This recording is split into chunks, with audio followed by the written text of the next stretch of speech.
rise up, brothers and sisters, boys and girls, kings and queens, friends, frenemies, angel agents. My name is Brother Marley, and this is the Senegambi One channel. I'd like to welcome everybody, except for those who are female or woman or basically anybody who's not a man. This conversation is not for you. This conversation is for the man's them, for the brothers. So, if you're not a member of the man's them, please vacate this video now. Thank you very much. Hopefully they've gone now, so we can just talk among ourselves, innit? Hopefully they moved on. If you're not moved on, why have you not moved on? Why are you still here? You too, yes, you must go. Thank you very much. All right.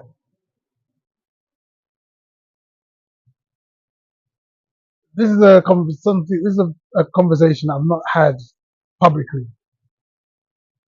I don't think I've had this conversation outside my family, actually. So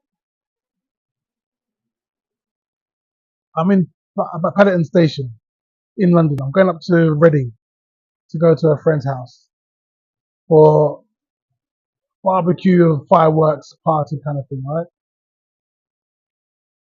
So it's already night time. It's already evening, and I get on this train, this intercity train, up towards Reading, and I just jump on. You know, the train's about to leave, so I just jump on at the back of the train, get on, walk from in the second from last carriage. So we start moving. The train starts going. No problem. We get to one station, and as we're about to leave, and literally like 2 minutes after leaving, the train driver slammed on the brakes. And I don't even know what happened, but the back of the train is now up here, and I'm looking as suitcases and people start, flying towards my head. I duck down underneath the table because I was at one of those chairs. We got a table in between the two chairs. I duck down.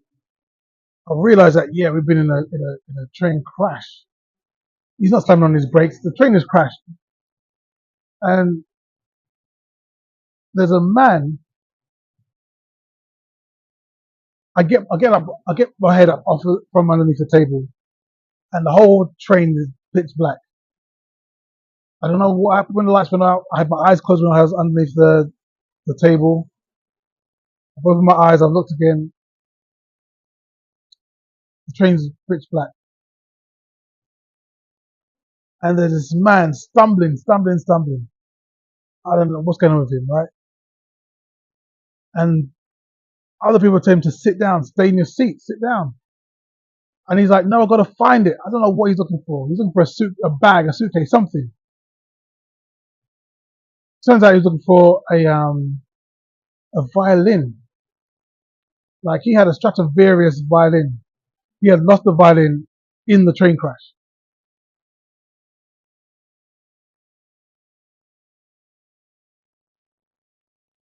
So anyway, I get up. What I don't realize is the whole train is listening to the side, right? The whole train is listening to the side like this. And so I try and walk.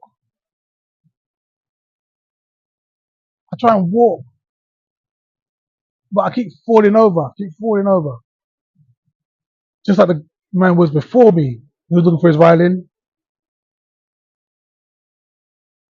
And it's like my brain is trying to figure out what's going on because I'm walking on the walkway and I keep falling down because obviously the whole train is at an angle.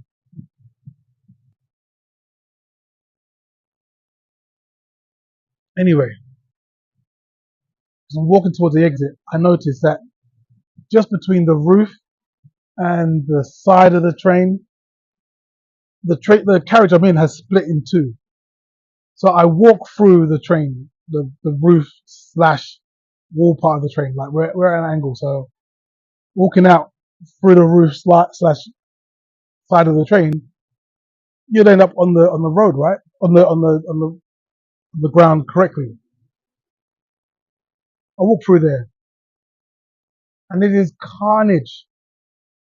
Like wheels have come off the train. Like wheels, whole axles are off the train. I don't know what kind of power that you need to take these massive train wheels off of this vehicle. There are people who've been chucked out of the train, out of the window, and they're on the floor crying with their leg, up up here somewhere. Like people are a mess. People got blood coming out of their heads. It's a real traumatic experience. That all happened because a man had decided that he was feeling so bad about his life, he was going to park his car across the train tracks and let a train take him out. There's a lot of people nowadays who have done that, taken themselves out by all manner of ways. But particularly men are doing that more than women. And that level of sadness, upset. I'm not going to use a D word because I don't want to be demonetized. But that level of upset and sadness, worst case scenario, you'll take yourself out. But there are many, many more who will take out how they're feeling on their spouse, on their children, on general members of the public as they go out at night time and they've had a few drinks. Like there's this self-destructive thing that's going on with men. And a lot of us kind of feel like there's something wrong with us. We're the problem. There's something wrong with us, me. I've not done enough. I'm not doing enough. I know how much money I should have made. I know what kind of love life or what kind of family life I should have had. What is successful, what isn't successful, and I'm not there. I'm unsuccessful. And people take that. Men take that as you only had one job and you failed, and it's really painful to have to come to that conclusion. I understand that. But I'm going to be doing a series of these videos. We'll talk about this more and more over the coming days. So to hear more in this conversation, subscribe so you can keep up. But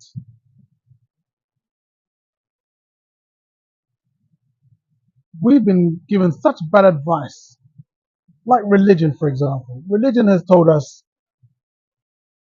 when you're in a bad spot and someone hurts you, turn the other cheek.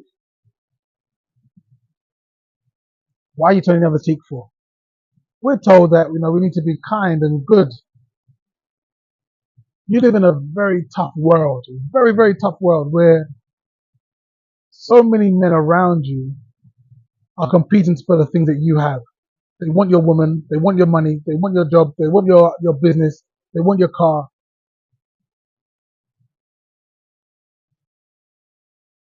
There are some men who are doing better than you financially, and so they can use their finances to get what they want from you. And there are some men who have nothing to lose and will steal and cheat their way into taking what's yours.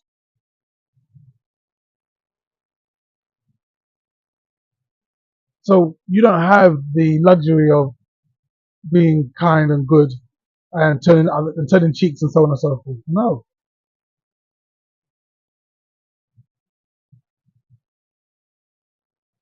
we've got so many things that is expected of us. Whereas if you're a woman, all that's expected of you really is to look good and stay and keep quiet. Basically, that's very basically look good and keep quiet. Basically, you know, if you can manage that, then you are like tremendous. Whereas with men, you're expected to provide. Like, who told you that? Whose idea was that men must provide everything? But you're expected that you must provide. At the same time, the ways in which you provide, i.e., the jobs or the business opportunities, are less now than they were before. You know, the amount of money that you would have earned from a job before was enough that all you needed was like 3 years' salary to pay your mortgage. Now you need to have a mortgage for like 20 years in order for you to pay it. It's not necessary. Houses now are worth like 5, 6 times what you earn, and yet you're still expected to be the provider. People expect for you to be assertive and at the same time be in touch with your feminine side, and to be an alpha male, and at the same time play along with things that need doing around the home. That's what's expected of us. These kind of weird things where people expect you to be a contradiction unto yourself, to provide where there's nobody offering jobs that allow you to provide. It's just ridiculous. It's like your advice ensures you fail. The money you're paid ensures you fail. The expectations from you ensure you fail.